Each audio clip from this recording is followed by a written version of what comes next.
How to get and redeem 6-month Apple Music for free. In order for you to redeem this, what you gotta do is, first of all, move into your application Apple Music. Once you're in the home page of Apple Music, tap on your profile icon at the top right corner of the screen.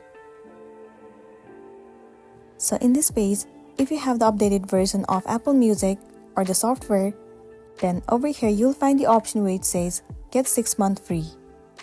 For you, if you have that option, then all you gotta do is tap on get 6 months free.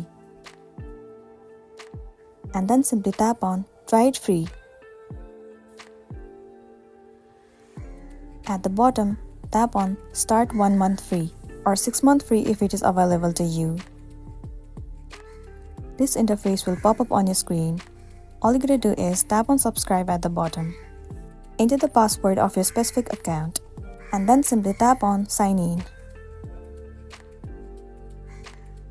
You will have to enter the payment method.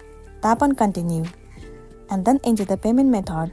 Once the payment method has been added, your 6-month free trial will be activated and then you'll be good to go. So that's a wrap for this video. If this video helped you, give it a like and check out our next tutorial. Thank you.